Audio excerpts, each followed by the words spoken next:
अच्छा, तो बायजूस का आता है रोज एनालिसिस आता है हिंदू का, ठीक है, डेली एनालिसिस, वो देखना स्टार्ट कीजिए, और साथ साथ इनसाइट्स का। ऐसे ही हिंदी वालों के लिए बायजूस का हिंदी में भी आता है डेली एनालिसिस, हिंदू हिंदी में, हिंदू का ही, ठीक है, और इनसाइट्स का हिंदी में भी आता है। तो दोनों चीजें कोलैब करके जब आप पढ़ेंगे, थोड़ा भाई मुश्किल होगी, समझ नहीं आएगा क्या बात हो रही है, क्योंकि वो क्या करते हैं, वो सारी चीजें इंक्लूड करते हैं, वो प्रीलिम्स के टॉपिक भी इंक्लूड करते हैं अपने साथ। तो अपनी आदत डालिए, अगर न्यूज़पेपर नहीं पढ़ पा रहे हैं, टाइम नहीं मिल पा रहा है, तो वीडियोस देखिए। बाकी बायजूस इज वेरी गुड, ठीक है, तो उससे स्टार्ट कीजिएगा। स्टार्ट कर दिया? अच्छा, ठीक है। तो आज हम अपनी क्लास में बिल्कुल बेसिक से पढ़ेंगे, आपकी शायद साइंस की पहली ही क्लास है ना? तो हम बायोलॉजी से स्टार्ट करेंगे। बायोलॉजी से आपका सबसे ज़्यादा क्वेश्चंस आते हैं, ठीक है, अब मान के चलिए आपके क्वेश्चंस, आप कम से कम 5 से 6 क्वेश्चन बन जाएंगे प्रीलिम्स में, ठीक है, ये कम से कम है, ज़्यादा भी हो सकते हैं, ठीक है। बाकी ये केमिस्ट्री से 1 से 2, ठीक है, और फिजिक्स से भी इतने ही, 1 से 2। मेनली वेटेज रहता है हमारा बायोलॉजी का, ठीक है। और वैसे भी आपने हरियाणा के अगर क्वेश्चन पेपर्स देखे होंगे, अलग अलग तरीके के जो पेपर्स होते हैं, तो ये ना साइंस पे ज़्यादा हमारे स्ट्रेस देते हैं, ठीक है, साइंस के ज़्यादा क्वेश्चंस पूछते हैं। आपका स्टेट पीसीएस है तो ये सारी चीज़ें तो होंगी, ज्योग्राफी होगी, पॉलिटी होगी, बट साइंस के ऊपर ज़्यादा स्ट्रेस देते हैं, तो हम लोग उसी तरीके से पढ़ेंगे। और मेरी क्लास में सिर्फ उतना ही पढ़ेंगे जितने क्वेश्चंस आ रहे हैं, ठीक है, एक्स्ट्रा हम बिल्कुल नहीं पढ़ेंगे, क्योंकि एक्स्ट्रा पढ़ के आपको कुछ नहीं मिलना है, ठीक है। तो मेन हमारा जो मोटिव रहेगा कि हमारे एग्जाम में क्वेश्चंस कैसे बन रहे हैं, क्वेश्चन सही कैसे हो रहे हैं, ठीक है। तो आज हम पढ़ेंगे साइटोलॉजी के बारे में। साइटोलॉजी कोई बताएगा क्या मतलब है? यस, सेल की स्टडी, ठीक है। सेल की स्टडी को साइटोलॉजी बोलते हैं। लॉजी का वर्ड मतलब सबको पता है, किसी चीज का अध्ययन करना या स्टडी करना। एंड साइटो जो वर्ड है आपका, वो सेल के लिए यूज होता है, ठीक है। साइटो जो वर्ड है आपका, वो किसके लिए यूज होता है? सेल के लिए यूज होता है। तो हम थोड़ा हिस्ट्री पढ़ते हैं। सभी को पता है, हम लोग शायद 6 क्लास से पढ़ रहे हैं कि रॉबर्ट हुक साहब ने हमारे सेल डिस्कवर किया था, ठीक है। रॉबर्ट हुक साहब ने सेल डिस्कवर किया था, कौन से सन में? 1655। ये ईयर भी याद रखना है, यहाँ से क्वेश्चन आता है, ठीक है, ईयर। फिर क्या क्वेश्चन बना कि उन्होंने कौन सा सेल डिस्कवर किया? कौन सा सेल डिस्कवर किया? वो लाइव था या मरा था? मृत कोशिका थी या जीवित कोशिका थी? हम्म, हाँ, डेड सेल उन्होंने डिस्कवर किया था। तो एक और क्वेश्चन बना ये हमारा, उन्होंने डेड सेल डिस्कवर किया था। जबकि जब हम लैटिन में सेल का मतलब देखेंगे, सेल का मतलब क्या है? एम्प्टी है, यानी कि खाली। अब वो पूछेंगे मैम सेल तो खाली नहीं है, सेल में तो बहुत सारी चीजें हैं, साइटोप्लाज्म है, माइटोकॉन्ड्रिया है, एंडोप्लाज्मिक रेटिकुलम है, ठीक है। सेल तो खाली नहीं है, तो सेल का सेल को सेल नाम ही क्यों दिया गया? इसका मतलब खाली है। तो इसलिए दिया गया क्योंकि रॉबर्ट हुक साहब ने कॉर्क के ट्री के सेल्स देखे, उनको वो सेल कैसा दिखा? कुछ ऐसा दिखा, खाली दिखा अंदर से। क्योंकि डेड सेल क्या है? डेड सेल के अंदर कुछ नहीं होता। जो हमारी पेड़ की छाल होती है बाहर की, वो डेड सेल होता है ना? तो वो क्या होता है? एम्प्टी हो गया, उसके अंदर कोई उसका कॉन्स्टिट्यूएंट नहीं है, कोई माइटोकॉन्ड्रिया नहीं है, कोई एंडोप्लाज्मिक रेटिकुलम नहीं है। तो इसीलिए उन्होंने सेल को सेल नाम दिया, ठीक है। फिर आए हमारे लीवेनहॉक। तो इन्होंने पहला लाइव सेल डिस्कवर किया था। पहली जीवित कोशिका किन्होंने डिस्कवर की थी? हमारे ल्यूवेनहॉक ने। इनका पूरा नाम है एंटनी वैन ल्यूवेनहॉक, ठीक है, इनका ये पूरा नाम है। इन्होंने ही माइक्रोस्कोप भी डिस्कवर वो किया था, बनाया था, ठीक है। इन्होंने ही माइक्रोस्कोप माइक्रोस्कोप डिस्कवर किया था। साथ ही साथ ये भी कई बार क्वेश्चन आता है, प्रोटोजोआ किसने डिस्कवर किया? तो वो भी हमारे लीवेनहॉक ने डिस्कवर किया। बैक्टीरिया यानी कि जीवाणु जो है, जो जीवाणु है, वो किसने डिस्कवर किया? वो भी हमारे ल्यूवेनहॉक ने डिस्कवर किया। बैक्टीरिया का ईयर इंपॉर्टेंट है, क्योंकि इस ईयर से क्वेश्चन बनता है। क्या ईयर? 1683 के अंदर, ठीक है। नोट ध्यान दीजिएगा, बेशक नोट मत कीजिए क्योंकि ये पीडीएफ आपको मिलेगी, ठीक है। और जितने भी हर स्लाइड से क्वेश्चन बनते हैं, पॉसिबल क्वेश्चंस बन रहे हैं आपके एक टॉपिक से, आप पे हर स्लाइड में वो इंक्लूडेड है, ठीक है। तो बस ज़रूरी नहीं है आपको एनसीईआरटी पढ़ने की, नोट्स पढ़ने की, जो मैं पढ़ा रही हूँ, जितना पढ़ा रही हूँ उतना सफिशिएंट रहेगा, ठीक है, एटलीस्ट बायोलॉजी में मैं अपने सब्जेक्ट की पूरी गारंटी लेती हूँ। ठीक है, क्या मेंस पॉइंट ऑफ व्यू से भी, ठीक है, क्योंकि जो आपकी इंफॉर्मेशन है वो सारी इंक्लूडेड है।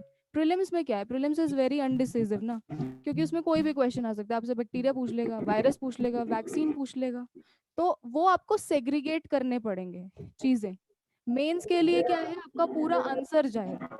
ठीक है, मेंस के लिए क्या है, जैसे वैक्सीन का आजकल चल रहा है, तो मेंस के लिए आपसे पूछेगा एक क्वेश्चन हो सकता है बायो में से ही कि what is vaccine and what are different types of vaccine, कि अलग अलग तरीके की वैक्सीन क्या है और वो कैसे बनती है। तो वैक्सीन अलग अलग तरीके की, 3 तरीके की होती हैं, लाइव, डेड, एटीन्यूएटेड, 3 तरीके की होती है। तो ये आपका मेंस का आंसर बन गया 10 नंबर का। ये भी मैं आपको पढ़ाऊंगी आगे, ठीक है, वो डिटेल में हम बताएंगे कि कैसे आंसर आपका जाएगा। जो प्रीलिम्स का होगा वो मैं आपको सेग्रीगेट करके बताती रहूंगी। ठीक है, बट क्या है कि जो आपका कंटेंट है इससे बाहर कहीं नहीं है। ठीक है, फिर आए हमारे श्लिडन और श्वान, 2 साइंटिस्ट। श्लिडन और श्वान ये 2 साइंटिस्ट थे। इन्होंने क्या किया, सेल की थ्योरी दी, यानी कि इन्होंने कोशिका का सिद्धांत दिया। इन्होंने क्या दिया, कोशिका का सिद्धांत।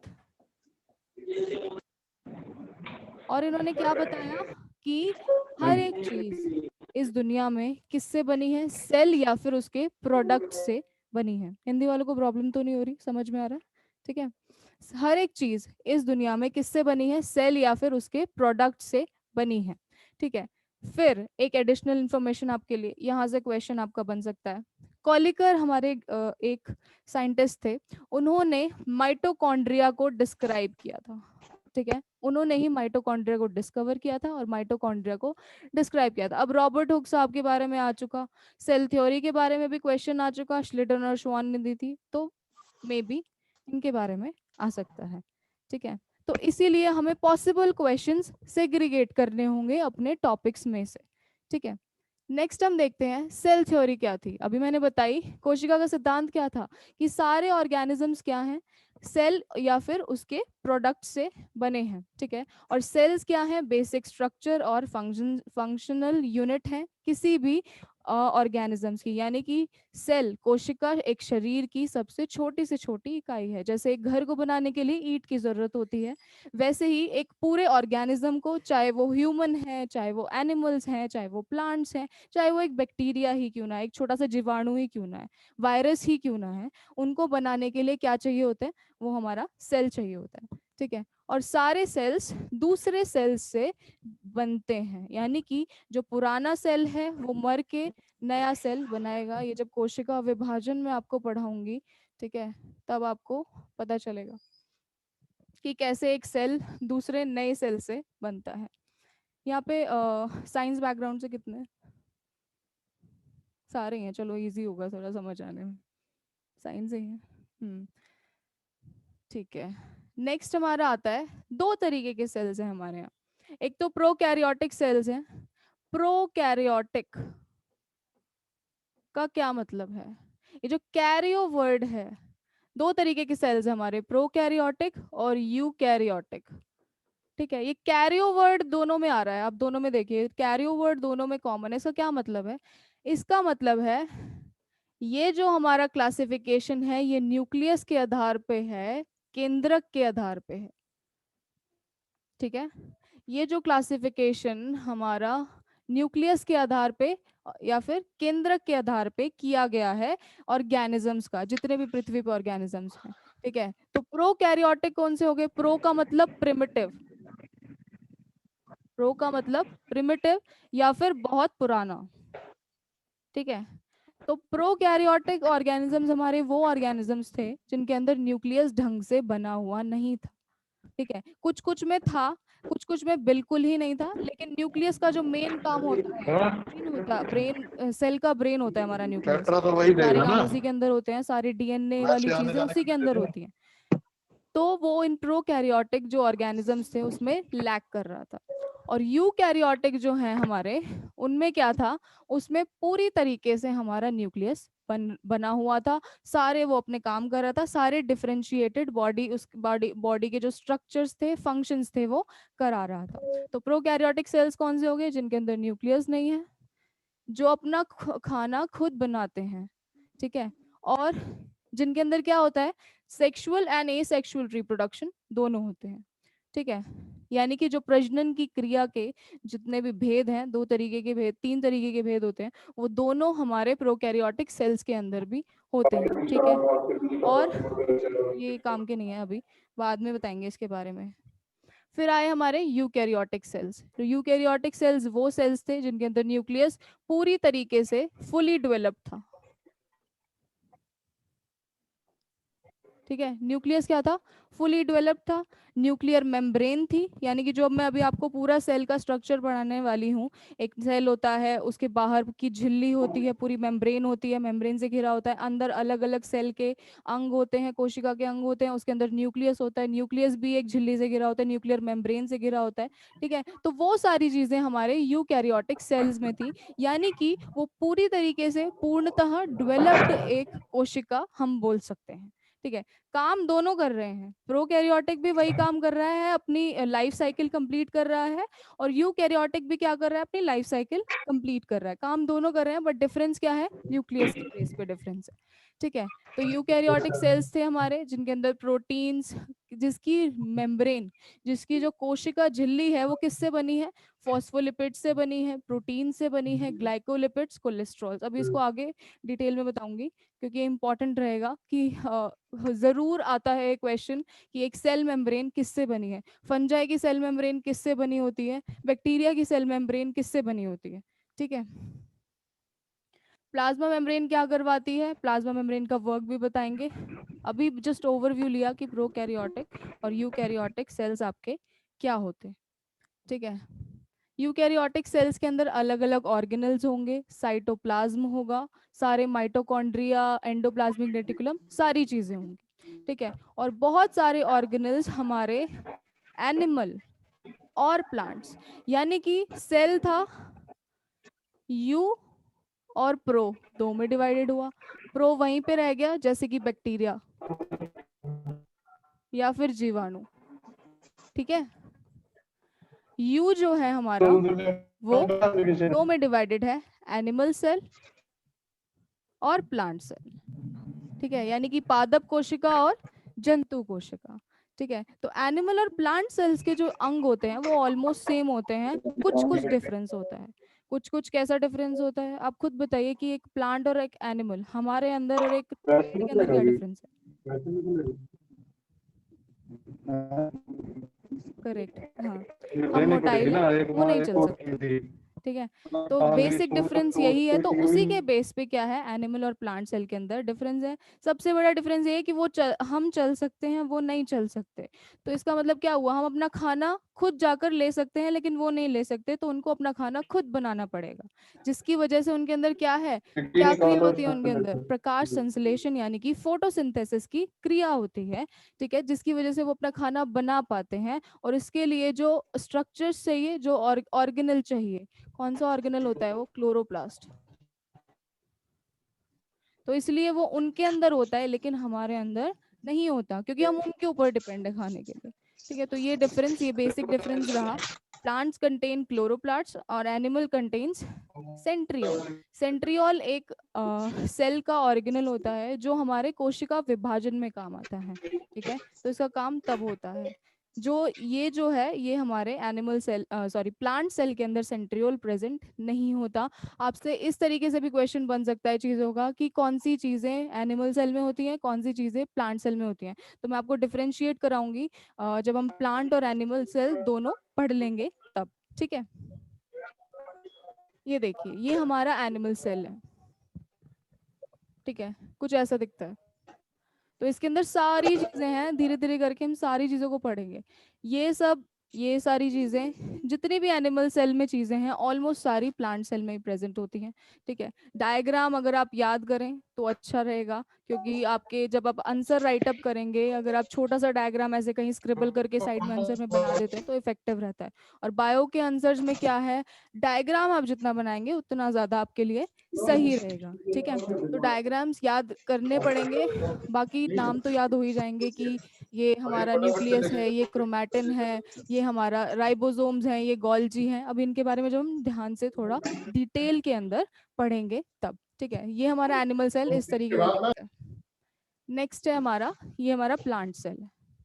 ठीक है, ये ऐसा दिखता है। कुछ कुछ डिफरेंसेस हैं, वो हम डिफरेंसेस भी आगे पढ़ेंगे। तो अभी इसको हम डिटेल में देखेंगे कि एक सेल क्या है और सेल का काम क्या है। ठीक है, तो सेल क्या है अभी हमने पढ़ा, बेसिक स्ट्रक्चरल और फंक्शनल यूनिट है। टाइप्स भी हमने पढ़े, प्रोकैरियोटिक और यूकैरियोटिक। अब आप सोच रहे होंगे मैम अभी तो हमने पढ़ा था, आपने दोबारा क्यों इंक्लूड कर लिया स्लाइड। वो मैंने इसलिए इंक्लूड कर ली क्योंकि इसमें आपका ये दिखा रखा है। ये क्या है, हाँ ये बैक्टीरिया है, ये एक जीवाणु है। ठीक है, ये जीवाणु इस तरीके का दिखता है। इसके अंदर डीएनए भी होगा, इसके अंदर साइटोप्लाज्म भी होगा, इसके अंदर राइबोसोम्स भी होंगे। कुछ डिफरेंस आपको दिख रहा है, हमारा सेल इतना हमारे सेल की जो बाउंड्री है वो पतली सी है, इसकी बाउंड्री इतनी मोटी है। कैप्सूल की लेयर देखो, ये जो इतनी मोटी बाउंड्री है इसे हम क्या बोलते हैं, इसे कैप्सूल बोलते हैं। तो इससे क्वेश्चन आता है कि कैप्सूल, व्हाट इज कैप्सूल, और ये कहाँ पे कौन से ऑर्गेनिज्म में प्रेजेंट होता है। तो कैप्सूल जो है हमारा, वो हमारे जीवाणु में प्रेजेंट होता है, बैक्टीरिया में प्रेजेंट होता है, और उसका काम क्या होता है, बैक्टीरिया को प्रोटेक्ट करना। ठीक है, क्योंकि ये बहुत ही ज्यादा थिक मटेरियल से बना होता है। ठीक है, तो बाकी सारी चीजें हमने अभी पढ़ी कि प्रोकैरियोटिक क्या होता है, यूकैरियोटिक क्या होता है। अब हम पढ़ेंगे सारे सेल के अपने ऑर्गेनल्स। सबसे पहली चीज क्या है, साइटोप्लाज्म। तो साइटोप्लाज्म क्या है, हमारा कॉम्प्लेक्स एक लिक्विड जैसा, यानी कि एक तरल पदार्थ जिसके अंदर हमारे सारे जो कोशिका के अंग हैं वो तैर रहे हैं। ठीक है, उसके अंदर क्या क्या चीजें होती हैं, हमारे ऑर्गेनल्स होंगे, यानी कि माइटोकॉन्ड्रिया भी हमारा साइटोप्लाज्म के अंदर ही घूम रहा है, गोल्जी बॉडी भी हमारा साइटोप्लाज्म के अंदर ही घूम रहा है, ये सारे साइटोप्लाज्म के अंदर तैर रहे हैं। ठीक है, ये हमारा माइटोकॉन्ड्रिया। ठीक है, तो सारी चीजें कहाँ प्रेजेंट है, सारी चीजें हमारे साइटोप्लाज्म के अंदर प्रेजेंट है। और क्या है इसके अंदर, इंक्लूजन, यानी कि कुछ ऐसी बॉडीज होती हैं जो वेस्ट को बाहर फेंकने में हेल्प करती हैं। ठीक है, तो उन्हें हम बोलेंगे इंक्लूजन बॉडीज, ये साइटोप्लाज्म के अंदर हमारे प्रेजेंट होती हैं। ठीक है, तीसरा है हेलोप्लाज्म। अभी इसका आगे मैं आपको फंक्शन बताऊंगी कि व्हाट इज हेलोप्लाज्म। ठीक है, तो जो स्ट्रक्चर है हेलोप्लाज्म में क्या होता है, वाटर होता है, प्रोटीन्स होते हैं, एसिड्स होते हैं। यानी कि साइटोप्लाज्म का वो पार्ट जिसके अंदर पानी, प्रोटीन्स, बाकी एसिड्स, जितने भी हमारे कार्ब्स प्रेजेंट हो, वो हमारा कहलाता है हेलोप्लाज्म। ठीक है, तो क्वेश्चन बन सकता है, and this is important, this is important क्योंकि ये बुक्स में नहीं मिलता। ठीक है, ये सेग्रीगेशन बुक्स में नहीं मिलती, और नई चीजें हमें पढ़नी है, क्योंकि अब आपसे नहीं पूछेगा कि साइटोप्लाज्म क्या होता है, साइटोप्लाज्म किसने डिस्कवर किया था, साइटोप्लाज्म कैसा सॉल्यूशन है, तरल है, सॉलिड है, गैस है। ठीक है, ऐसे नहीं पूछेगा, तो हमें थोड़ा अपना क्वेश्चंस का बढ़ाना पड़ेगा एरिया। ठीक है, पढ़ने का एरिया बढ़ाना पड़ेगा, विजन बढ़ानी पड़ेगी। ठीक है, इसके अंदर जो ये इसको ये क्या है, ये कोलॉइडल सॉल्यूशन है। तीन तरीके के सॉल्यूशन होते हैं अगर आपने केमिस्ट्री में पढ़े हो, कोलॉइड, सस्पेंशन, मिक्सचर। ठीक है, तो ये क्या है, ये कोलॉइडल सस्पेंशन है। ठीक है, यानी कि ये लिक्विड जैसा है, ना ही पूरा पानी जैसा, ना ही ज्यादा थिक, इट इज बीच में थोड़ा सा जेल जैसा जो स्ट्रक्चर है। ठीक है, नेक्स्ट आता है हमारा सेल मेम्ब्रेन के बारे में। सेल मेम्ब्रेन को हम प्लांट्स के अंदर प्लाज्मा लेमा भी बोलते हैं। ठीक है, क्या बोलते हैं, प्लाज्मा लेमा, याद रखना। ठीक है, प्लाज्मा लेमा भी बोलते हैं। ये क्या है, ये सेल मेम्ब्रेन हमारी किस लिए होती है, रिपोर्ट आता था तो पेन चली जाती है अभी। प्रोटेक्शन के जाम लग लिए। रहा था, ठीक है, बताओगे तो सेल सही। की प्रोटेक्शन के लिए। और इसके अंदर कौन सी लेयर्स होती हैं वो हम देखेंगे, किस किस से बनी होती है। ये इंपॉर्टेंट है, यहाँ से क्वेश्चंस बहुत सारे बनते हैं। ठीक है, नंबर तो ले लो यहाँ का, पहली जैसे चीज कह रहे हो कार्बोहाइड्रेट से। तो बताया करो, ये इसको नाम उसको मत आपको करा लग करो। रहा है बुरा, मत पढ़िए। ठीक है, कार्बोहाइड्रेट से बनी होती है। दूसरा लिपिड्स से बनी होती है, प्रोटीन्स से बनी होती है। ठीक ठीक है। तीसरा हमारे माइक्रोफिलामेंट्स, ये क्या है, ये हमारे सेल को ना स्ट्रक्चर देते हैं। यानी कि अंदर बहुत सारी बॉडी की रिएक्शंस हो रही हैं। ठीक है, कई कई जगह क्या है, वाटर बहुत ज़्यादा है। अगर ज़्यादा वाटर में हमारा सेल क्या है, आपने एग्जाम्पल कभी देखा हो, रेजिन को, किशमिश को डाला हो पानी में तो फूल जाती है ना, और अगर उसको वैसे कर दिया तो वो सिकुड़ जाती है। तो ऐसे ही हमारा सेल है। ठीक है, उसको पानी में डालेंगे वो ज़्यादा फूल जाएगा, फटने की कगार पे हो जाएगा। तो ये जो चीज़ें हैं ये हमारे सेल के स्ट्रक्चर को नॉर्मल रखती हैं, कि उसका स्ट्रक्चर अगर इतना है तो इतना ही रहे, ना श्रिंक हो और ना ही फूले। ठीक है, तो ये चीज़ें हमारी इसीलिए काम आती हैं। तो हमारी जो सेल मेम्ब्रेन थी वो किससे बनी थी, कार्बोहाइड्रेट्स और प्रोटीन्स। ठीक है, अब आप ये सोचेंगे कि मैम क्वेश्चंस कैसे आएंगे। तो आपसे अगर क्वेश्चन पूछे कि सेल मेम्ब्रेन आपकी किससे बनी होती है, और आपके ऑप्शंस में कहीं कार्बोहाइड्रेट्स है, जरूरी नहीं है सारा दिया जाएगा। ठीक है, कहीं पे कार्बोहाइड्रेट दे देंगे, कहीं पे लिपिड दे देंगे, कहीं पे प्रोटीन दे देंगे, कहीं पे तीनों दे देंगे। ठीक है, तो वो वाले ऑप्शंस आपको कंसिडर करने हैं। बेसिकली जो एनिमल सेल है वो इन तीन चीजों से ही बना होता है। ठीक है, तो इसको आप ध्यान दीजिएगा ये वाली चीजों पे, कि ये किस किस से बने होते हैं। ये देखिए हमारा डायग्राम है। ठीक है, ऐसा बना होता है। ये कार्बोहाइड्रेट्स हैं, ये प्रोटीन्स हैं, बीच में लिपिड की लेयर है। ठीक है, बीच वाले प्रोटीन है, प्रोटीन ऐसे बीच में प्रेजेंट होते हैं सेल मेम्ब्रेन के। ठीक है, तो ये ऐसा डायग्राम है।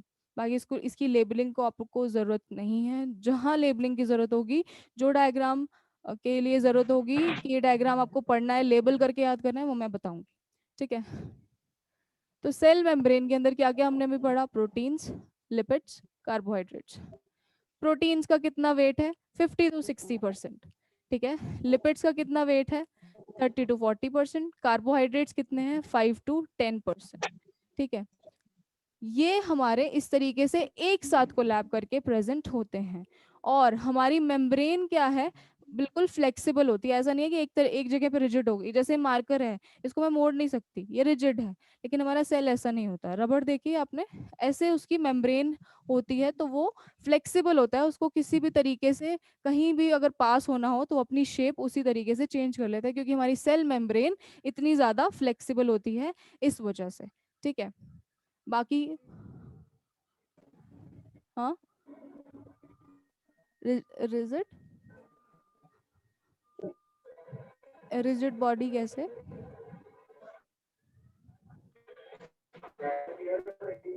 फिक्स्ड, आपके सेल की शेप फिक्स्ड नहीं होती, बट वो फंक्शन के हिसाब से चेंज होती रहती है, क्योंकि उसे अलग अलग जगह से क्या होता है, पास करना होता है। अब अपने ब्लड में देखिए, आपके आरबीसीज हैं, ठीक है, लाल रक्त कोशिकाएं हैं, तो वो अलग अलग जगह से जाती हैं। कई जगह ऐसी होती हैं जहाँ पे बहुत कम स्पेस है, जैसे हमारी हार्ट की, ठीक है, हमारे हृदय की वॉल्स जो होती हैं वहां से भी वो निकलती हैं।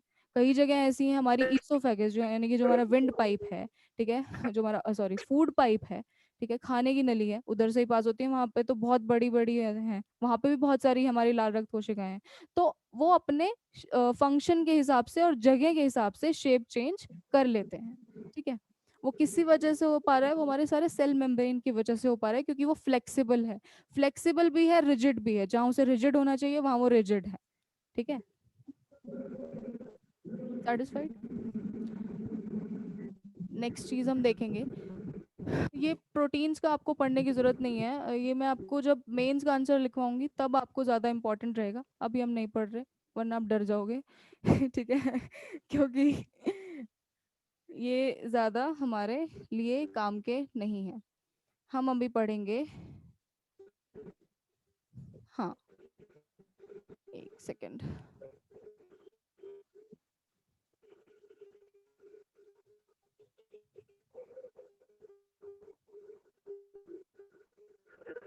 अब आप सोचेंगे कि मैम मतलब हमारी जो सेल मेम्ब्रेन है वो क्या है, परमिएबल है। क्या है परमिएबल, परमिएबल का मतलब मुझे कोई बताएगा।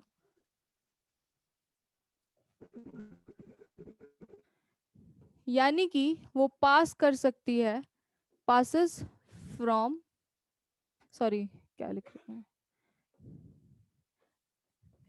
it allows substances to pass, semi permeable भी बोल सकते हैं। ठीक है, जो हमारी सेल मेम्ब्रेन है वो क्या है, सेमी परमिएबल है। इसका क्या मतलब हुआ कि वो कुछ ऐसे सब्सटेंसेस, कुछ ऐसे पदार्थ उनको पास करने देती है, उनको आने देती है सेल के अंदर या फिर सेल के बाहर। सेल के अंदर कौन से पदार्थ आते हैं जो सेल के लिए इंपॉर्टेंट है, ठीक है, जो सेल के काम के हैं, जैसे कोई प्रोटीन हो गया, कोई हमारे वाइटामिन हो गए, ठीक है। और बाहर कौन से जाते हैं, जो वेस्ट होता है। ठीक है, तो परमिएबल या फिर सेमी परमिएबल का मतलब है ये कुछ सब्सटेंसेस को जो इंपॉर्टेंट है सेल के लिए या फिर जो टॉक्सिक है उनको बाहर धकेलने में हमारे क्या करती है, हेल्प करती है। तो अब हम देखेंगे कि वो ट्रांसपोर्ट होता कैसे है उस मेम्ब्रेन से हमारी सेल के अंदर या फिर सेल के बाहर। ठीक है, वो देखेंगे। सेल से फ्रीली ये पास करते हैं, कौन सी चीजें पास कर सकती हैं, हमारा वाटर पास कर सकता है, सॉल्ट पास कर सकते हैं, और या फिर वो पदार्थ जिनका कम वेट होता है, कम मॉलिक्यूलर वेट होता है, कम छोटे पदार्थ जो होते हैं। ठीक है, तो वो कैसे होता है, बेसिकली डिफ्यूजन के प्रोसेस से। डिफ्यूजन की कोई डेफिनेशन बताओ, थोड़ा बहुत कुछ पता हो, क्या होता है डिफ्यूजन। डिफ्यूजन का मतलब है transport of substances from low concentration to high concentration. एक सिंपल सा मैं आपको वो समझाती हूँ, डिफ्यूजन क्या होता है। ठीक है, ये आपका एक कंटेनर है, ठीक है, ये बीच में आपकी सेमी परमिएबल मेम्ब्रेन है सेल जैसी। ठीक है, यहाँ पे आपने कोई फिल कर दी ऐसी चीज जिसका मॉलिक्यूलर वेट भी कम था, सपोज वाटर ही फिल कर दिया, और यहाँ पे कम था, यहाँ पे ज्यादा फिल करा, यहाँ पे कम था। ठीक है, तो डिफ्यूजन का प्रोसेस इज कि इस सेमी परमिएबल मेम्ब्रेन से जब क्या होगा, तब तक सब्सटेंसेस, तब तक वो पदार्थ आगे पास होता रहेगा जब तक दोनों में इक्वल नहीं हो जाएगा। ठीक है, तो ये हमारा क्या है, डिफ्यूजन है। ऐसे ही हमारे सेल में होता है, डिफ्यूजन के प्रोसेस से ही होता है। एक सेल से दूसरे सेल कैसे चीजें पास हो रही हैं, वो इसी वजह से पास हो रही हैं। हर सेल को हमारे वाटर की जरूरत है। अब ऐसा तो नहीं है ना कि एक पार्ट ऑफ द बॉडी में हमारे पानी की पर्याप्त मात्रा है, फूला हुआ है बिल्कुल, और एक पार्ट क्या है, सिकुड़ा हुआ है, ऐसा नहीं है। पूरी बॉडी एक जैसी दिखती है जब तक कोई बीमारी ना हो। ठीक है, वो अलग अलग बीमारी होती है जिनकी वजह से सूजन आ जाती है, बाकी पूरी बॉडी हमारी सेम दिखती है। तो वो टर्जिडिटी वो हमारा सेल कैसे मेंटेन करते हैं, इसी तरीके से मेंटेन करते हैं, क्योंकि वो पास करते रहते हैं सॉल्ट्स को, वाटर को, वाइटामिन को, जितने भी न्यूट्रिएंट्स हैं उनको इस तरीके से। ठीक है, तो आई होप सबको समझ में आया होगा। बाकी डिफ्यूजन के अलग अलग टाइप्स हैं हमारे। ठीक है, वो टाइप्स को आपको ज़्यादा डिटेल में पढ़ने की ज़रूरत नहीं है, बट आप ये डायग्राम एक बार देख लीजिए, आपको इजीली क्या होगा, अच्छे से आपको समझ में आ जाएगा। ये हमारी मेम्ब्रेन है, ठीक है, सेल से बाहर जा रहा है डिफ्यूजन के थ्रू, कैसे होता है, सीधा बाहर चला गया। यहाँ पे अंदर ज्यादा प्रेजेंट है, यहाँ पे कम प्रेजेंट था, तो क्या हुआ, सब्सटेंसेस बाहर आ गए। ठीक है, अलग तरीके का कुछ क्या होता है, कभी कभी हमारे पोर्स प्रेजेंट होते हैं सेल की मेम्ब्रेन के ऊपर, यानी कि कुछ होल्स प्रेजेंट होते हैं ऐसे, उसके थ्रू चीजें बाहर जा रही होती हैं। ठीक है, जो जो सब्सटेंसेस, कुछ ऐसे पदार्थ भी होते हैं जो हमारे सीधा नहीं पार कर सकते क्योंकि वो ज्यादा साइज में बड़े हैं। तो जो साइज में बड़े हैं उनके लिए क्या है, ये पोर्स प्रेजेंट होते हैं, इनको हम बोलते हैं पोरेंस। इनको हम क्या बोलते हैं, पोरेंस बोलते हैं। ठीक है, तो इन पोरेंस के थ्रू वो क्या करते हैं, चीजें हमारी पास होती हैं। ठीक है, बाकी इससे ज्यादा इसमें डिफ्यूजन में पढ़ने की जरूरत नहीं है। हाँ, ये हम पढ़ेंगे क्योंकि ये इंपॉर्टेंट है, इन टर्म्स का मतलब आपको पता होना चाहिए। एक सेकेंड।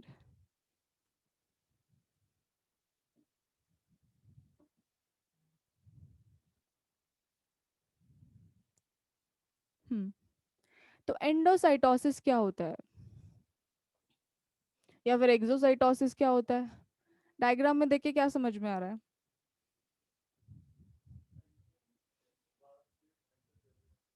हम्म। हम्म, करेक्ट।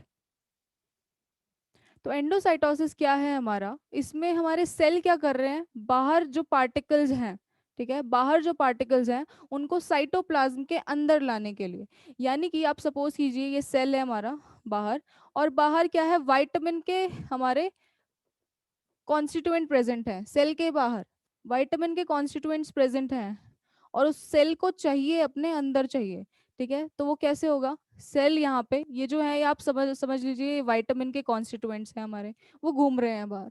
ठीक है, ब्लड स्ट्रीम के अंदर, ब्लड स्ट्रीम के अंदर ऐसे बाहर नहीं घूमते हमारी बॉडी में चीज़ें ठीक है, वो हर चीज़ हमारे, जितने भी हम विटामिन खाते हैं, न्यूट्रिएंट्स खाते हैं, पोषक पदार्थ खाते हैं, वो सारे हमारी हर ऑर्गन में कैसे जाता है, हमारी ब्लड स्ट्रीम के थ्रू जाता है, क्योंकि हमारा पूरा बॉडी ब्लड से कनेक्टेड है। ठीक है, तो यहाँ पे ये विटामिन थे हमारे, ये क्या किया, सेल ने इनको अपने अंदर लिया, एनगल्फ कर लिया, खा गया। ठीक है, अंदर लिया, साइटोप्लाज्म में ले गया, और फिर उसको क्या किया, प्रिजर्व कर लिया, स्टोर करके रख लिया।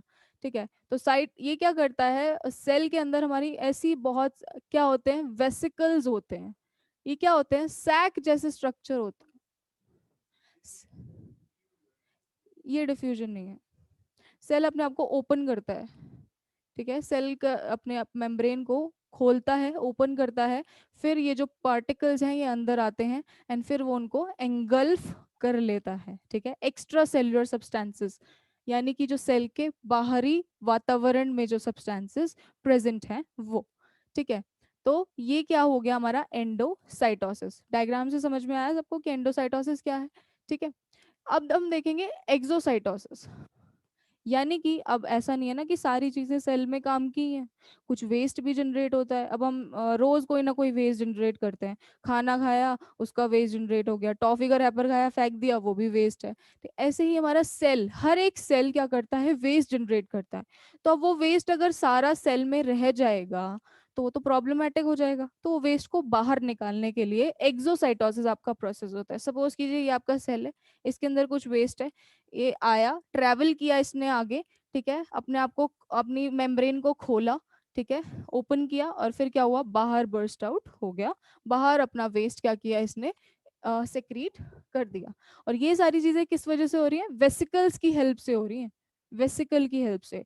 यानी कि हमारे सेल के अंदर, ये पूरा सेल नहीं खुलता, पूरा सेल नहीं खुलता, सेल का एक पार्ट खुलता है। हमारे सेल के अंदर कहीं वेसिकल है, कहीं थैलानुमा ऐसी स्ट्रक्चर है, जहाँ पे क्या हो रहा है, वेस्ट उसने, सेल ने वहां पे हमारा जमा करके रखा है। वो ट्रैवल करेगा बाहर तक, आगे सेल की मेम्ब्रेन तक, यहाँ पे सेल मेम्ब्रेन खुलेगी। ठीक है, यहाँ पे सेल मेम्ब्रेन खुलेगी, और बाहर वो वेसिकल अपना वेस्ट बाहर फेंक देगा।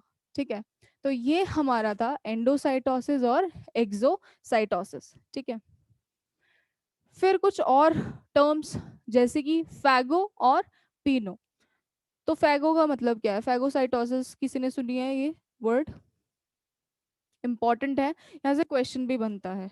ठीक है, फैगोसाइटोसिस का मतलब है जब सेल क्या करता है, खाता है, सेल ईटिंग। ठीक है, तो क्या मतलब है इसका, कि जो सेल है हमारा वो एंगल्फ कर लेता है, मतलब खा लेता है कुछ बड़ी बड़े मैक्रो मॉलिक्यूल्स को। यानी कि आप सपोज कीजिए आपकी बॉडी के अंदर बैक्टीरिया घुसाया, बैक्टीरिया घुसाया, जीवाणु घुसाया, बैक्टीरिया घुसाया, जीवाणु घुसाया। ठीक है, और सेल यहाँ पे प्रेजेंट है, तो सेल के अंदर एक हमारा ऑर्गेनल होता है, वो क्या करता है, लाइसोसोम, जिन्हें हम बोलते हैं सुसाइडल बैग्स। ठीक है, आत्महत्या की थैली। ठीक है, हिंदी में यही नाम है, हंसो मत तो सुसाइडल बैग्स जिन्हें बोलते हैं, तो ये क्या करते हैं, अगर कोई इनको लगा कि फॉरेन पार्टिकल आया है, बाहर का कोई पार्टिकल आया है, तो उसको क्या किया इन्होंने, खा लिया। ठीक है, उस पूरे को एनगल्फ कर लिया। ठीक है, और फिर वो क्या करते हैं, खुद ही बर्स्ट हो जाते हैं। तो जब वो बर्स्ट होते हैं तो वो बैक्टीरिया क्या होता है, खत्म हो जाता है। वो मैं आपको जब लाइसोसोम पढ़ाऊंगी तो ढंग से बताऊंगी कौन सा केमिकल उसके अंदर इन्वॉल्व होता है। बट फैगोसाइटोसिस का मतलब है, फैगो मतलब सेल खा रहा है, कौन सी चीज को, कोई भी बड़ा मैक्रो मॉलिक्यूल है, कोई भी बड़ा मॉलिक्यूल है उसको। ठीक है, किसी भी लार्ज मैक्रो मॉलिक्यूल को जो हमारे सेल के बाहर प्रेजेंट है, उसको खत्म करने के लिए। फिर आता है हमारा पिनोसाइटोसिस। पीनो इज इजी, पीनो पीना।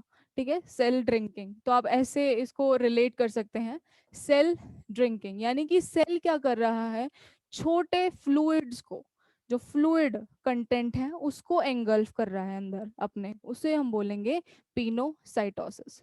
ठीक है, तो ये हमारा पिनोसाइटोसिस है। बाहर जो फ्लूइड प्रेजेंट होता है, लिक्विड पदार्थ, तरल पदार्थ जो प्रेजेंट होता है, ठीक है, उसको जब हमारे सेल ड्रिंक करता है उसे हम बोलते हैं पिनोसाइटोसिस।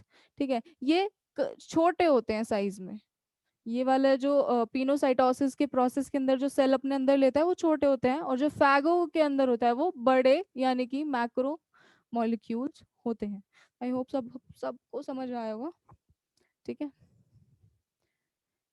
यहाँ पे देखिए, ये थोड़ा बड़ा सा पिक्चर है जहाँ पे आपको दिखाया है कि कैसे वेसिकल्स जो हैं हमारे वो खा लेते हैं। ठीक है, यहाँ पे देखिए, ये पूरी हमारी ये वेसिकल है, चीज़ें आई बाहर का, जो कोई भी बड़े मॉलिक्यूल आए उसको अंदर एंगल्फ किया, अपने अंदर समेट लिया। ठीक है, बाद में उसको खत्म करने के लिए क्या करता है, बर्स्ट करता है।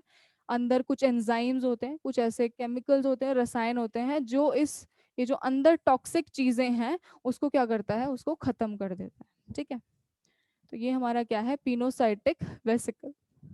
और ये सारी चीजें कहाँ हो रही हैं, वेसिकल के अंदर हो रही हैं, वेसिकल के थ्रू हो रही हैं, पूरा सेल नहीं कर रहे काम, सिर्फ वेसिकल्स, एक जो थैलेनुमा स्ट्रक्चर है, सैक लाइक स्ट्रक्चर है, उसके अंदर हो रही हैं।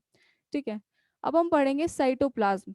ठीक है, ये हम सेल मेम्ब्रेन के बारे में पढ़ रहे थे, साइटोप्लाज्म के बारे में पढ़ेंगे कि साइटोप्लाज्मिक जो स्ट्रक्चर्स हैं, अभी अभी हमने देखा ऑर्गेनल्स, इन ऑर्गेनल्स के बारे में अभी हम पढ़ने जा रहे हैं, ये कौन कौन से ऑर्गेनल्स हमारे सेल के अंदर प्रेजेंट होते हैं।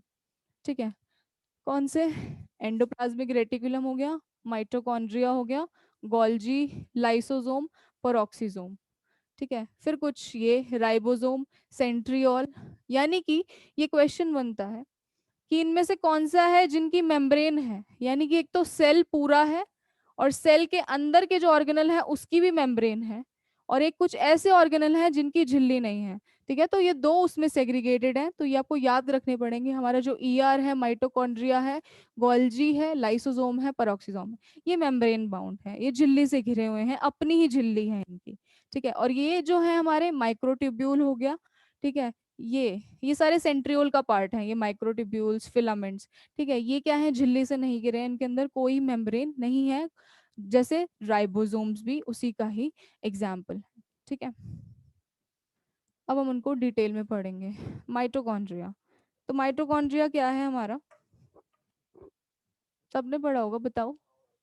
हाँ, powerhouse of the cell. क्यों powerhouse of the cell है, क्यों है, क्यों है? कुछ तो ऐसी चीज, अब पावर हाउस जो आपके एरिया में होता है तो उसे पावर हाउस क्यों बोलते हैं, क्या करता है, उसका काम क्या होता है? हाँ, तो माइटोकॉन्ड्रिया का भी यही काम है। क्या करता है, ये एनर्जी प्रोवाइड करता है, एनर्जी बनाता है, किसकी फॉर्म में, हमारे, यस, एटीपी की फॉर्म में। एटीपी की full form, correct, adenosine triphosphate.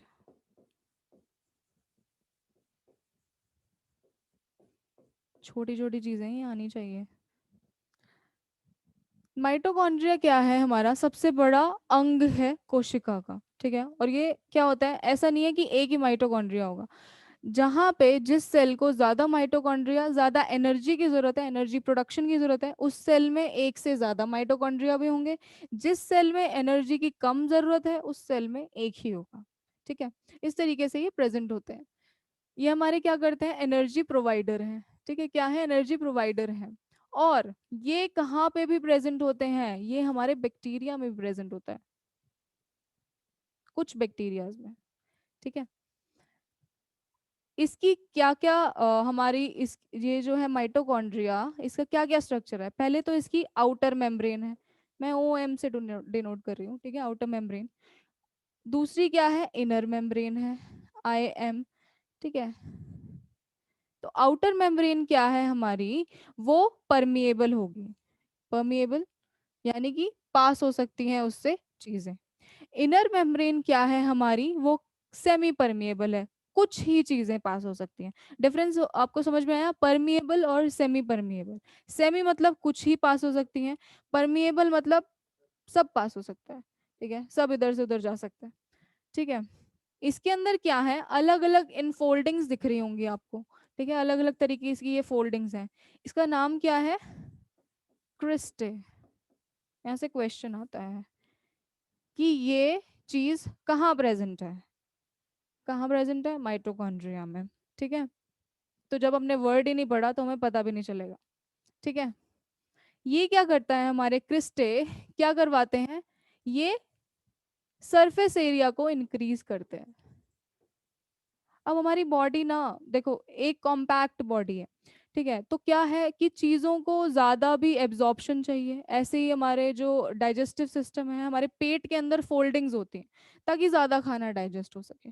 ठीक है, तो ये जो फोल्डिंग्स होती हैं, ये जो फोल्डेड स्ट्रक्चर्स हैं, ये क्या करवाते हैं, ज़्यादा सरफेस एरिया को बनवाते हैं। ठीक है, ताकि ज़्यादा एरिया मिले एनर्जी की प्रोडक्शन के लिए, एनर्जी के स्टोर के लिए। ठीक है, तो मेन काम हमारे ये जो फोल्डेड स्ट्रक्चर्स हैं, अगर कहीं भी अगर क्वेश्चन में आ जाता है कि ये जो फोल्डिंग्स हैं, चाहे वो आपके इंटेस्टाइन के बारे में पूछ रहे हैं, आंतों के बारे में पूछ रहे हैं, चाहे वो पेट के बारे में पूछ रहे हैं, चाहे ईसोफेगस के बारे में पूछ रहे हैं, चाहे माइटोकॉन्ड्रिया के बारे में पूछ रहे हैं, कहीं भी फोल्डिंग्स का नाम आता है तो उसका मेन काम क्या है, वो सरफेस एरिया, एरिया को बढ़ाती है ताकि ज्यादा इंटेस्टाइन में, आंत में खाने का एब्जॉर्प्शन हो सके, माइटोकॉन्ड्रिया में एनर्जी का ज्यादा क्या हो सके, हमारा स्टोर हो सके।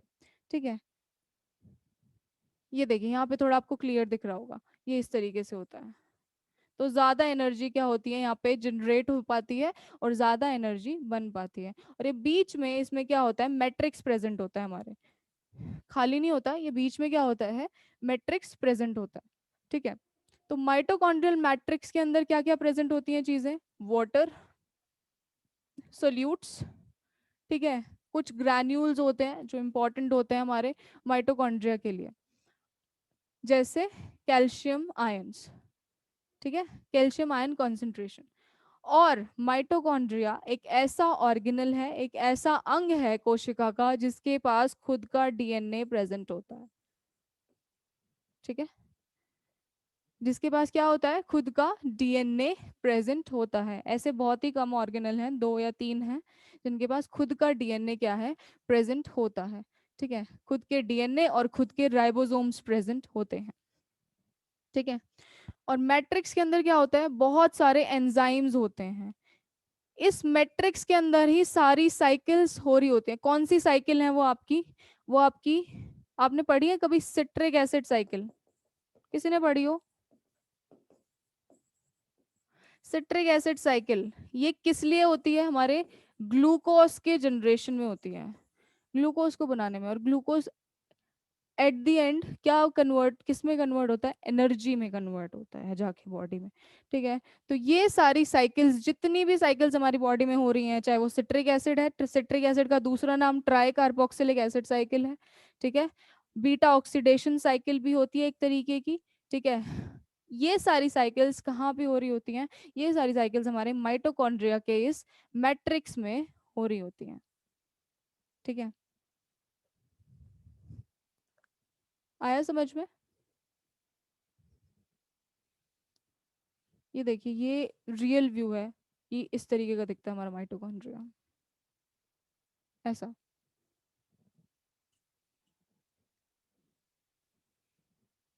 ठीक है, अब क्या हो रहा है कि फंक्शन क्या है हमारे माइटोकॉन्ड्रिया का, सभी को भी सभी ने बताया क्या करता है, एनर्जी करता है, एनर्जी जनरेट करता है। किस लिए मैं चल पा रही हूँ, वो किस किस वजह से हो रहा है, मेरे को एनर्जी मिल रही है। वो एनर्जी कहाँ से मिल रही है, माइटोकॉन्ड्रिया की वजह से मिल रही है।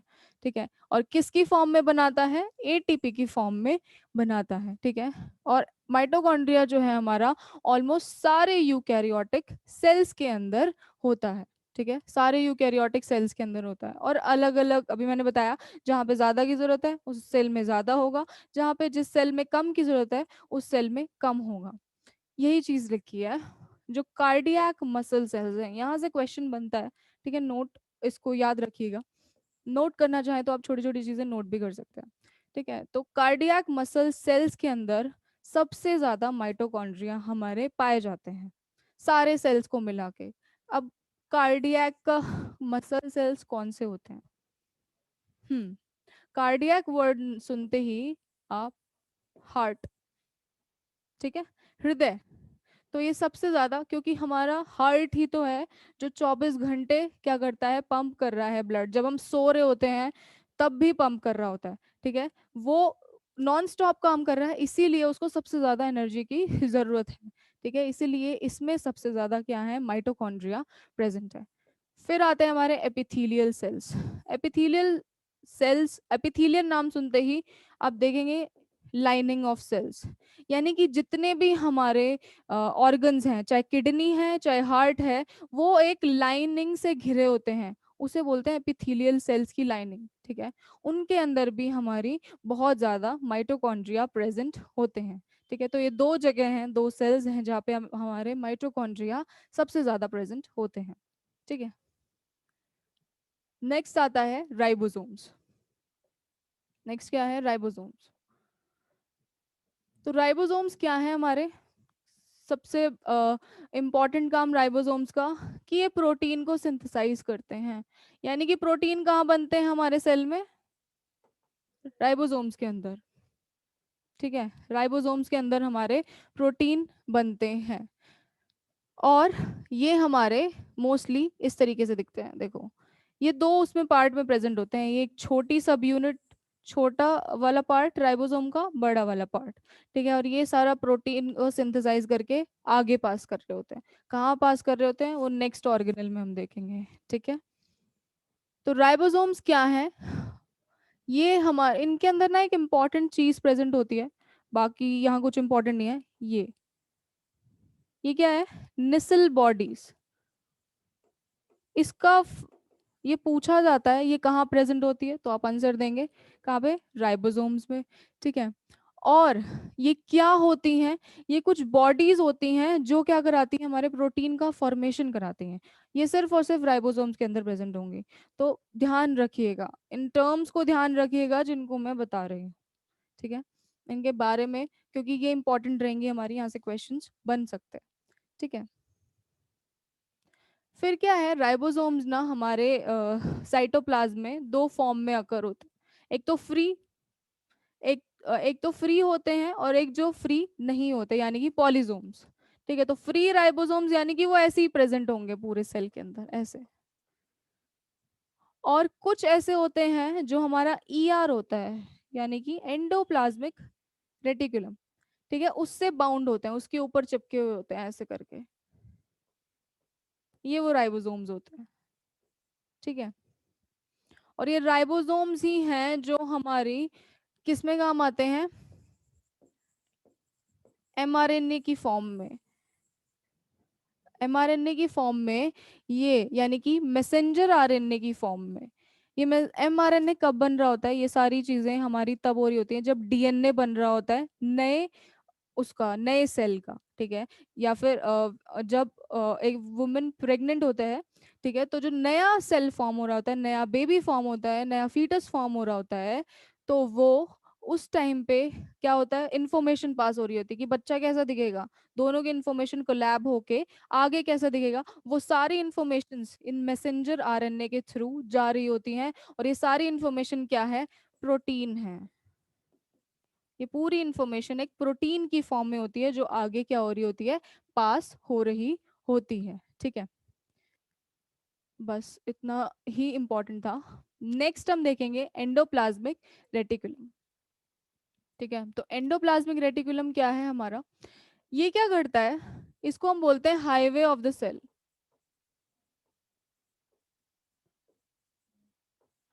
क्या बोलते हैं, highway of the cell. Highway क्यों बोलेंगे, हाईवे इसलिए बोलेंगे क्योंकि अगर आपने डायग्राम में देखा हो, वेट मैं दिखाती हूँ,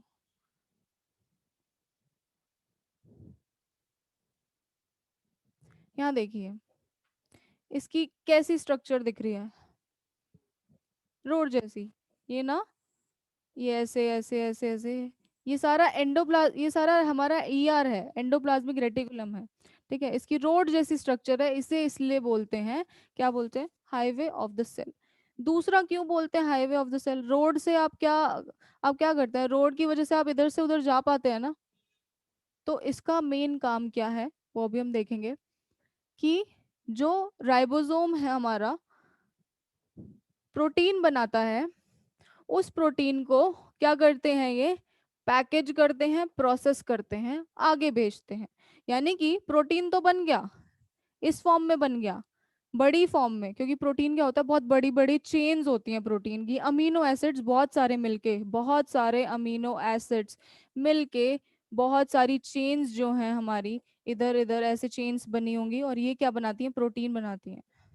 तो राइबोसोम ने तो अपना काम कर दिया कि प्रोटीन बना दिया, पर उस प्रोटीन को कॉम्पैक्ट फॉर्म में लाना, क्योंकि कोई भी चीज़ ऐसे पास नहीं हो सकती सेल से, ठीक है, उस प्रोटीन को कॉम्पैक्ट छोटी फॉर्म में लेके जाना, उसका काम, उसको पैकेज करने का काम, उसको प्रोसेस करने का काम।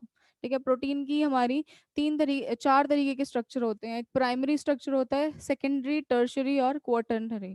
ठीक है, उस वो ही पैकेजिंग हमारा कौन करा रहा होता है, एंडोप्लाज्मिक रेटिकुलम हमारा करा रहा होता है। ठीक है, और ये किसकी किसकी वजह से ट्रांसफर करते हैं, वेसिकल्स, वही सैग जैसे स्ट्रक्चर। ठीक है, यहाँ पे देखिए, ये वो वेसिकल्स हैं। तो प्रोटीन जो है वो ऐसे करके यूं ट्रांसफर होता है पूरा इन सैग जैसे स्ट्रक्चर से, फिर आगे जाता है हमारा, ये नीचे गोल्जी प्रेजेंट है। इस तरीके से ये सारी चीजें क्या हैं, इंटरकनेक्टेड है। ठीक है, ये सारी चीजें क्या है हमारी, इंटरकनेक्टेड है। तो ये ईआर से पास होके गोल्जी तक जो हमारा जाता है, वो किसकी हेल्प से जाता है, वो वेसिकल की हेल्प से जाता है। ठीक है, ट्रांसफर वेसिकल्स की हेल्प से। वो क्या होते हैं, वो सैक जैसे स्ट्रक्चर, थैले जैसे स्ट्रक्चर जो होते हैं, वो आगे ले ट्रांसफर होते हैं, चलते हैं, और नीचे गोल्जी तक हमारे प्रोटीन को लेकर जाते हैं। 2 तरीके के हमारे ईआर होते हैं, रफ ईआर और स्मूथ ईआर। ठीक है, तो रफ ईआर क्या है हमारा, रफ क्यों नाम दिया गया, इधर देखिए, ये हमारा रफ ईआर है, ये जो ब्लू में है। क्यों रफ ईआर है, क्योंकि इधर क्या है, इसकी जो सरफेस है वो रफ हो गई है, किसकी प्रेजेंस की वजह से, राइबोसोम्स। इसके ऊपर क्या होता है, ये राइबोसोम्स हैं, ये जो ब्लू डॉट्स दिख रहे हैं, ये सारे राइबोसोम्स इसके ऊपर चिपके होते हैं। ठीक है, तो ये क्या कर रहे हैं, प्रोटीन का वहीं फॉर्मेशन हो रहा है, वहीं पैकेजिंग, प्रोसेसिंग, फिर आगे प्रोटीन हमारा फर्दर ट्रांसपोर्ट होता है। तो इसीलिए इसका नाम रफ ईआर है, क्योंकि यहाँ पे राइबोसोम्स प्रेजेंट होते हैं। अब आप देखिएगा कि हर जगह ये साथ में नहीं होंगे, मतलब किसी जगह रफ ईआर प्रेजेंट होगा, किसी जगह क्या होगा, smooth ER, smooth endoplasmic reticulum present होगा। तो वो कौन सी जगह है, पेनक्रियाटिक सेल्स, प्लाज्मा सेल्स, इन जगह पे हमारा रफ ईआर, यानी कि जहाँ पे जिस ईआर के ऊपर राइबोसोम्स प्रेजेंट होते हैं, उस वो प्रेजेंट होता है हमारे पेनक्रियाटिक सेल्स में, प्लाज्मा सेल्स में। ठीक है, और इसका काम वही है हमारा, क्या करना, कि प्रोटीन का पैकेजिंग, सिंथेसिस, ट्रांसपोर्ट आगे की तरफ। ठीक है, नेक्स्ट स्मूथ यार, ये वाला, ये जो ऑरेंज वाला पोर्शन है, ये है हमारा स्मूथ एंडोप्लाज्मिक रेटिकुलम। ठीक है, तो स्मूथ एंडोप्लाज्मिक रेटिकुलम क्यों है, क्योंकि इसके ऊपर राइबोसोम्स प्रेजेंट नहीं है। ठीक है, इसके ऊपर क्या है, राइबोसोम्स प्रेजेंट नहीं है, और ये खुद से, अगर राइबोसोम प्रेजेंट नहीं है तो मतलब ये प्रोटीन नहीं बना पा रहा है। ठीक है, it can not synthesize protein. ठीक है, तो मतलब इसका काम प्रोटीन बनाने का नहीं है, इसका काम क्या है, बहुत सारे अलग एंजाइम्स का मेटाबॉलिज्म करना, लिपिड्स हो गए, ठीक है, ग्लूकोज का सिंथेसिस करना। मतलब एसईआर का क्या काम है, प्रोटीन हटा के बाकी सारे काम करता है।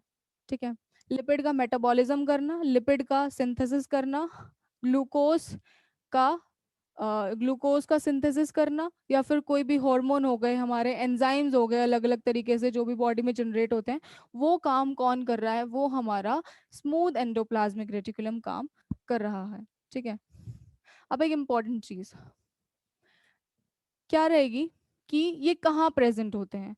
तो ये हमारे प्रेजेंट होते हैं लिवर सेल्स के अंदर, हिपैटोसाइट्स जिन्हें बोलते हैं। जहाँ भी आप वर्ड हिपैटो सुने, उसका मतलब होता है लिवर। ठीक है, तो लिवर सेल्स के अंदर ये प्रेजेंट होते हैं हमारे मोस्टली, जहाँ पे ये हॉर्मोन्स को सिंथेसाइज करते हैं, स्टेरॉयड हॉर्मोन्स जो बनते हैं या फिर ग्लूकोज का जो सिंथेसिस हो रहा है वो सारा हमारा स्मूथ एंडोप्लाज्मिक रेटिकुलम के अंदर हो रहा है। क्वेश्चन बनता है, कुछ स्पेशल हमारी स्मूथ एंडोप्लाज्मिक रेटिकुलम है मसल सेल्स के अंदर, ये इंपॉर्टेंट है, मसल सेल्स के अंदर, तो इनको नाम अलग होता है। क्या नाम है? Sarcoplasmic reticulum. यानी कि स्मूथ एंडोप्लाज्मिक रेटिकुलम को हम मसल सेल्स के अंदर, मांसपेशी कोशिकाओं के अंदर क्या बोलेंगे? सार्कोप्लाज्मिक रेटिकुलम बोलेंगे। ठीक है। और इनका काम क्या होगा? कैल्शियम आयंस का रिलीज कराता है ये, जब हमारी मसल कॉन्ट्रैक्ट करती हैं, एक्सपैंड करती हैं, जब हम चलते हैं। ठीक है। मैं बोल पा रही हूँ, मेरे माउथ, मेरे इधर फेस की मसल्स वर्क कर रही हैं, मैं चल रही हूँ, मेरे पैरों की मसल्स वर्क कर रही हैं, मेरे हाथ, मैं लिख रही हूँ, मेरे हैंड्स की मसल्स वर्क कर रही हैं। तो वो सारी किस वजह से हो रही हैं? वो सब हमारा इस सार्कोप्लाज्मिक रेटिकुलम की वजह से हो रहा है, क्योंकि यही कैल्शियम आयंस को प्रोड्यूस करने में क्या कर रहा है? हेल्प कर रहा है। ठीक है। तो आपको समझ में आया कि हमारा एंडोप्लाज्मिक रेटिकुलम का क्या वर्क है? ठीक है।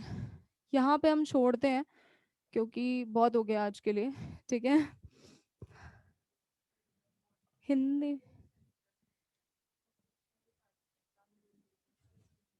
डेली सेंड सर कर देंगे। ठीक है। आप नंबर ले लेना, इनको पीडीएफ सेंड कर देना। हम्म। हाँ हाँ। पीडीएफ नहीं आया तो कोई बात नहीं, मैं करवा देती हूँ। ठीक है, सेंड कर